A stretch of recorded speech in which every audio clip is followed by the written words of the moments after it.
মইহে আছোঁ মই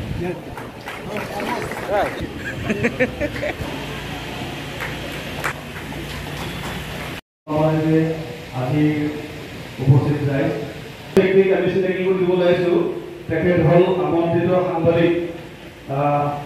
মিষ্টাৰ পংকজ মাহাতো তেখেতক এখন ফুলাম গামোচাৰে সম্ভাষণ জনোৱাৰ বাবে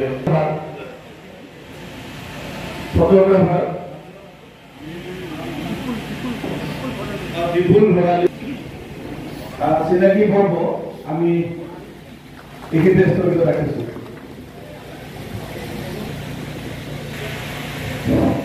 পৰৱৰ্তী কাৰ্যসূচী চলাই নিয়াৰ কাৰণে সভাপতি দেশক আহ্বান জনাইছোঁ।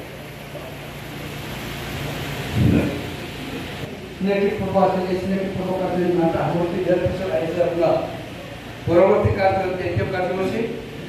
সভা উপলব্ধ লোৱা হৈছে আৰু আজিৰ এই পৰ্ব এই অনুষ্ঠান অনুষ্ঠিত হৈছে যে ধৰক এতিয়া আজিৰ সভাখন উপলব্ধ হিচাপে আমি আমন্ত্ৰণ জনাইছোঁ। তেখেত হ'ল আমাৰ বিদ্যালয় মহাবিদ্যালয় ভূতৰাজ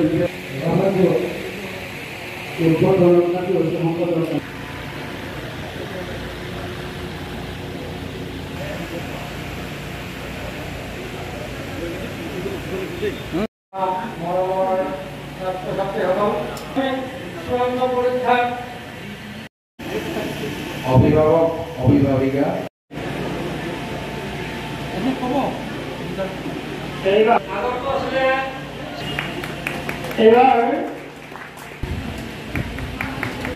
আহিল আলি কোনোবা ছাত্ৰ ছাত্ৰী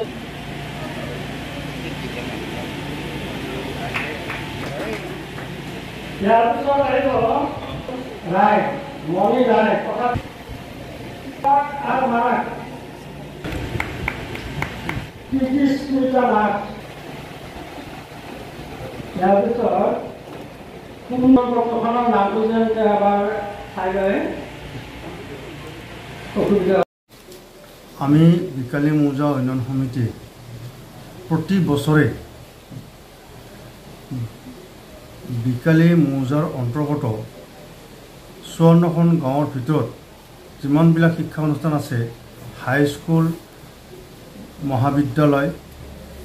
এইকেইখনৰ বাহিৰেও বিভিন্ন অঞ্চলৰ পৰা আহি আমাৰ বিকালী মৌজা উন্নয়ন সমিতিৰ অন্তৰ্গত যিবিলাক হাইস্কুল বা মহাবিদ্যালয় আছে সেইবিলাকত পঢ়ি থকা ল'ৰা ছোৱালীসকলকো আমি ভাল ৰিজাল্ট কৰা অৰ্থাৎ হাইস্কুল শেষান্ত পৰীক্ষাত আমি এইবুলি আমি 75% নম্বৰ পোৱা ল'ৰা ছোৱালীক আমি দিছোঁ। তেনেকৈ উচ্চতৰ মাধ্যমিকক আমি দিছোঁ 70% পোৱা ল'ৰা ছোৱালীক দিছোঁ আৰু ডিগ্ৰীত 7.5% লাভ কৰা ছাত্ৰ ছাত্ৰীসকলক আমি এইবাৰ সম্বৰ্ধনা দিছোঁ। আমি হাইস্কুল শেষান্ত পৰীক্ষাত উত্তীৰ্ণ হোৱা ছাত্ৰ ছাত্ৰী মুঠ 34 আৰু উচ্চতৰ মাধ্যমিকত 42 জন আৰু স্নাতকত 87 জন ছাত্ৰ ছাত্ৰীক মুঠ 163 জন ছাত্ৰ এইবাৰ আমি সম্বৰ্ধনা জ্ঞাপন কৰিছোঁ। আৰু এই সম্বৰ্ধনা জ্ঞাপনৰ ক্ষেত্ৰত আমি আচলতে বিকালী মৌজা উন্নয়ন সমিতি 1996 চনৰ পৰাই এই প্ৰক্ৰিয়াটো আমি দি আহিছোঁ। ছাত্ৰ ছাত্ৰীসকলক সম্বৰ্ধনা জ্ঞাপন কৰি আহিছোঁ যাতে বিকালী অঞ্চলৰ শৈক্ষিক বাতাবৰণৰ এটা ভাল এটা মানে প্ৰতিযোগিতা ছাত্ৰ ছাত্ৰীসকলৰ মাজত যেন ভাল এটা প্ৰতিযোগিতা হয় এইবিলাক চিন্তা চৰ্চা কৰি আমি বিকালী মৌজা উন্নয়ন সমিতি এই 54খন গাঁৱৰে গঠিত 3খন গাঁও পঞ্চায়তৰ অন্তৰ্গত গাঁওসমূহক লৈ বিকালী মৌজা উন্নয়ন সমিতি গঠিত হৈছে আৰু সেই তাৰেই ছাত্ৰ ছাত্ৰীসকলক আমি মানে সম্বৰ্ধনা দিয়াৰ লগত আৰু ইয়াৰ সভাপতিত্ব কৰিছে বিকালী মৌজা উন্নয়ন সমিতিৰ সভাপতি লভ কুমাৰ কছাৰীয়ে। সম্বৰ্ধনাৰ ক্ষেত্ৰত এখন অভিনন্দন পত্ৰ দিছোঁ, এখন কিতাপ দিছোঁ, এখন গামোচা দিছোঁ, এটা কলম দিছোঁ আৰু নগদ প্ৰতিজন ছাত্ৰ ছাত্ৰীকে আমি 500 টকাকৈ দিছোঁ।